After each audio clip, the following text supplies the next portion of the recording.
तो last episode के and पे हमने देखा था कि हमारा चुलसान जो होता है वो चायोन को बचाने के चक्कर में वहाँ पर बुरी तरह जख्मी हो जाता है और उसकी बॉडी के ऊपर एक बहुत ही गहरा काट लगता है। तो चीफ और बाकी के सभी लोग भागते वहाँ पर आते हैं और वो सभी लोग आकर चुलसान को उठाने की कोशिश करते हैं। तो चीफ जब देखता है कि उसकी ब्लीडिंग हो रही है और साथ ही उसकी बॉडी के ऊपर गहरा काट है तो वो कहता है कि इसके जख्म तो काफ़ी ज़्यादा गहरे, हमें जल्दी से जल्दी डॉक्टर ढूंढना होगा। तो मास्टर शिम से कहता है कि मास्टर शिम यहाँ पर सबसे करीबी विलेज कौन सा है, हमें जल्दी से बताओ, हमें उस तरफ आगे बढ़ना होगा, चुलसान नहीं बच पाएगा, हमें इसे डॉक्टर के पास लेकर जाना ही होगा वरना ये तो यहीं पर मारा जाएगा। तो उसी के साथ ही उसे कहता है जी चीफ मैं आपको यहाँ पर बताता हूँ, यहाँ पर से इस डायरेक्शन में आगे बढ़ेंगे तो सामने वहाँ पर एक गांव है। तो हमारे सेकंड ब्रदर बाकी के सभी लोग जो होते हैं वो कहते हैं चलो जल्दी से यहाँ पर से निकलते हैं, इससे पहले कि बाकी के सभी असैसिन्स भी यहाँ पर पहुँचे हमें जल्दी से जल्दी निकलना होगा। और वो जोखा से कहता है कि जोखा चलो यहाँ से, लेकिन जब वो पीछे देखता है तो वहाँ पर पेड़ों के ऊपर बहुत सारे असैसिन्स बैठे होते हैं और जोखा उन सभी की तरफ घूर घूर कर देख रहा होता है। तो शिम कहते हैं कि इसका मतलब यह है कि ये कमीने तो यहाँ पर पहुँच आए और ऊपर से ये लोग काफ़ी ज़्यादा हैं, मुझे लगता है कि उस मर्चेंट यूनियन की वजह से हम लोग मुश्किल में पड़ गए हैं। तो चीफ उसे कहता है कि चुपचाप यहाँ पर से आगे बढ़ो, हमें पहले गांव में पहुंचना होगा। और वो जाएंगे और बाकी सभी लोग उसे कहते हैं कि तुम लोग यहीं पर रुको और जोखा की मदद करो। तो माँ जोखा उनसे कहता है नहीं, मुझे यहाँ पर किसी की मदद की ज़रूरत नहीं है, तुम सभी लोग आगे बढ़ो, मैं यहाँ पर इन सभी लोगों से निमट कर तुम्हारे पीछे आ जाऊँगा, मैं यहाँ पर इनके लिए काफ़ी हूँ। तो सभी लोग जो होते हैं हमारे जोखा को वहीं पर छोड़कर भागना शुरू कर देते हैं। वो लोग भागते वहाँ पर से आके गाँव की तरफ जा रहे होते हैं। तो चीफ कहता है कि मास्टर शिम गाँव कितनी दूर है, तो वो उसे कहता है कि तकरीबन 2 और घंटे लगेंगे और उसके बाद हम लोग गाँव पहुँच जाएंगे। यहाँ पर सामने जो माउंटेन है उस माउंटेन को पार करने के बाद सामने ही दूसरी तरफ गांव है। तो इसी के साथ ही वो लोग कहते हैं कि इस तरह अगर हम और लेट होते गए तो यहाँ पर तो ये मर जाएगा। जब किसी के साथ सेकंड ब्रदर कहता है कि जोखा का क्या होगा, क्या वो ठीक होगा। तो चीफ उसे कहता है कि तुम्हें उसके बारे में परेशान होने की ज़रूरत नहीं है, हमें उसके ऊपर भरोसा रखना चाहिए, वो बिल्कुल ठीक होगा और जल्दी से वापस आ जाएगा। हम सभी लोग जानते हैं कि वो कितना स्ट्रॉन्ग है, हमें पता है कि वो इस अटैक से बच जाएगा और यहाँ पर असैसिन्स के ऊपर अटैक करके सभी को मार डालेगा और हम सभी को पता है कि वो कैसे करेगा। चीफ कहता है कि मुझे इस बात की काफ़ी ज़्यादा शर्मिंदगी है कि हम लोग बार बार यहाँ पर जोखा के ऊपर ही रिलाई कर रहे हैं, लेकिन हमारे पास यहाँ पर और कोई ऑप्शन नहीं है।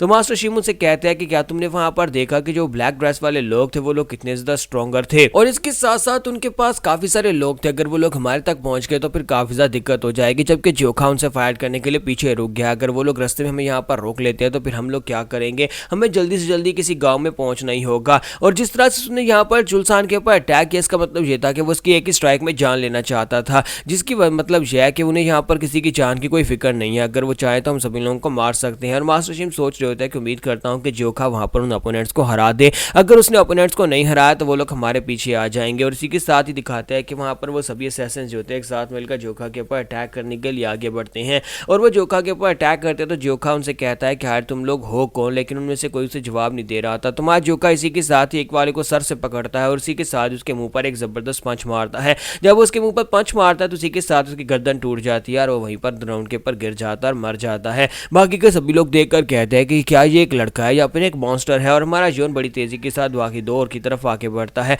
और उनमें से एक को घुटना मारता है जिससे वो भी मर जाता है और तीसरे वाला कहता है कि ये क्या है, और इसी के साथ ही जोखा वहीं पर से उसे भी किक मारता है जिससे वो भी वहां पर मर जाता है। तो बाकी के सभी लोग पीछे से निकल कर आते हैं तो अभी भी यहाँ पर उनके पास ढेरों सारे असैसिन्स होते हैं। वो कहते हैं कि इस लड़के का तो दिमाग खराब हो गया है, तो लोग यहीं पर रुक जाओ, और वो सभी लोग वहाँ पर रुक जाते हैं। तो उनमें से एक जो उनका लीडर बना होता है वो कहता है कि ये कोई आम सा बच्चा नहीं है, बल्कि यहाँ पर ये काफ़ी ज़्यादा स्ट्रॉन्गर और मार्शल आर्टिस्ट है, तो हम सभी को फॉर्मेशन बनानी होगी। जबकि हमारा जोन भी वहाँ पर से एक तलवार उठा लेता और कहता है क्या तुम लोग यहाँ पर सुन नहीं पा रहे, मैं तुमसे क्या कह रहा हूँ। मैंने पूछा कि यार तुम लोग कौन हो, आप जल्दी से बताओ कि तुम लोग हो कौन, मैं बार बार यहाँ पर इस बारे में नहीं पूछूंगा, या फिर तुम लोग चाहते हो कि मैं एक एक करके तुम सभी लोगों को पीटूं और उसके बाद तुम मेरी सवाल का जवाब दोगे। जबकि वो सभी लोग जो होते हैं अपनी अपनी पावर्स को रिलीज करते हैं और कहते हैं कि बच्चे अब तुम यहाँ पर हमारे हाथ से नहीं बच पाओगे। सभी लोग बड़ी तेजी के साथ हमारे जोन के ऊपर अटैक करने के लिए अब आगे बढ़ते हैं। तो हमारा जोन जो होता है उनसे फाइट करने के लिए रेडी होता है। जबकि दूसरी तरफ का सीन दिखाते हैं कि चीफ और उसके साथी जो होते हैं भागते हुए आगे की तरफ बढ़ रहे होते हैं ताकि वो गाँव ढूंढ सके। तो वो गाँव की तरफ आगे बढ़ रहे होते हैं, लेकिन रास्ते में अभी तक वो यहाँ पर गाँव तक नहीं पहुँच पाए होते। तो चीफ जो होता है चुलसान से कह रहा होता है कि चुलसान प्लीज यहाँ पर होश में रहना, बेहोश मत होना, अगर तुम बेहोश हो गए तो फिर हमारे लिए काफी ज्यादा मुश्किल हो जाएगी। और मास्टर शिम वहाँ पर सोच रहे होते हैं कि मुझे यहाँ पर ब्लड की सेंट क्यों आ रही है। वो उन सभी को वहीं पर रोक देते हैं और कहता है कि सभी लोग यहीं पर रुक जाओ, मुझे कुछ स्मेल आ रही है, मुझे चेक करने दो। और वहीं पर वो झाड़ियों के ऊपर से नीचे की तरफ देखते तो वहाँ पर नीचे घाटी होती है और उस घाटी में वो देखकर हैरान हो जाते हैं। तो हमारा चीफ उसे कहता है क्या हो गया शिम, तुम यहाँ पर रुक क्यों गए हो, हमारे पास इतना समय नहीं, हमें आगे बढ़ना ही होगा क्योंकि काफी सारे लोग हमारा पीछा कर रहे हैं। तो शिम उसे कहता है कि यहाँ पर आगे भी बहुत सारे लोग हैं और इन सभी लोगों ने ब्लैक ड्रेस पहनी हुई है और मर्चेंट यूनियन के लोग जो हमारे पास आए थे और हमें ऑफर कर रहे थे वो सभी लोगों को भी उन्होंने पकड़ लिया हुआ है, लगता है कि यहाँ पर वो लोग मरने वाले हैं। तो वहाँ पर नीचे का सीन दिखाते हैं कि वहाँ पर जो मास्टर सोवोल होते हैं उसको भी वहाँ पर पकड़ लिया गया होता है, साथ उसकी बेटी को पकड़ लिया गया होता है। तो मास्टर शिम कहता है कि इस एरिया के अलावा जहाँ पर और कोई रास्ता नहीं है, यानी कि हमें जहाँ पर अगर आगे बढ़ना है हीफी गांव की तरफ तो हमें इसी रास्ते से होकर गुजरना पड़ेगा। तो ये लोग तो हमें यहाँ पर इस तरह से देख लेंगे, अगर हम लोग जहाँ से गुजरेंगे तो हम लोग मुसीबत में पड़ जाएंगे।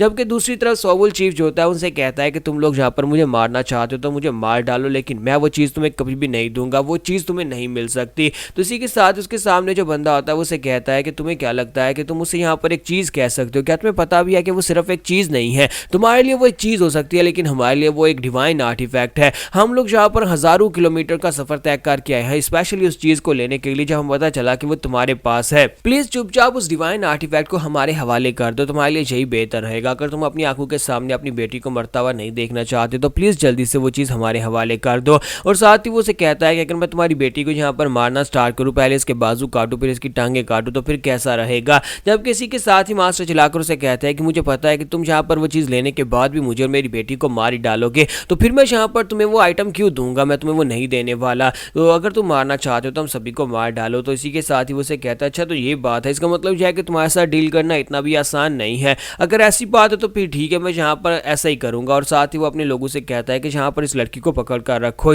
पहले मैं इसके पीछे जो इसके मर्चेंट ग्रुप के सोल्जर्स एस्कॉर्ट सोल्जर्स हैं उनको एक एक करके मारूंगा, तुम्हारी आंखों के सामने उन्हें एक एक करके मारूंगा और उसके बाद हो सकता है कि तुम अपना मुंह खोल दो। तो जब किसी के साथ ही सोवोल चीफ जो होता है उसे कहते हैं नहीं ऐसा मत करना, तो उसे कहता है हमारे पास ज़्यादा समय नहीं है, तुम लोग यहाँ पर से भाग कर गए थे और उसके बाद तुम्हारे पास वो आइटम होनी चाहिए, अब जल्दी से बताओ कि वो चीज़ कहाँ पर है, हमें वो चीज़ चाहिए। अगर तुम्हारी बेटी ने यहाँ पर से भागने की कोशिश की तो फिर तुम यहाँ पर मरोगे, अगर तुमने भागने की कोशिश की तो फिर तुम्हारी बेटी यहाँ पर मरेगी, इसलिए अब यहाँ पर तुम पूरी तरह से बाइंड हो चुके हो और तुम यहाँ पर से जा नहीं सकते। लेकिन इसी के साथ ही वहां पर एक जबरदस्त पावरफुल बंदा अपीयर होता है और कहता है कि यहाँ पर हो क्या रहा है, आज तुम लोग कर क्या रहे हो, इतना टाइम क्यों लग रहा है? तो जिसके साथ ही वो बंदा जो होता है उसे कहता है कि सर आपको पर्सनली यहाँ पर आने की क्या जरूरत थी, आप यहाँ पर क्यों आए? तो वो उसे कहता है कि अगर तुमने अपने काम को समय पर पूरा कर लिया होता तो मुझे यहाँ पर आने की जरूरत नहीं पड़ती, कहीं तुम लोगों का दिमाग तो नहीं खराब हो गया? पिछले 20 साल से यहाँ पर तुम लोगों ने अगर ब्लड को टेस्ट नहीं किया तो इसका मतलब ये नहीं है कि तुम लोग इस मिशन को पूरा नहीं कर सकते। इन सभी लोगों को मारो, वो चीज लो और चुपचाप वापिस आ जाता है, लेकिन तुम्हारी वजह से अब मुझे यहाँ पर खुद आना पड़ रहा है इस काम को खत्म करने के लिए।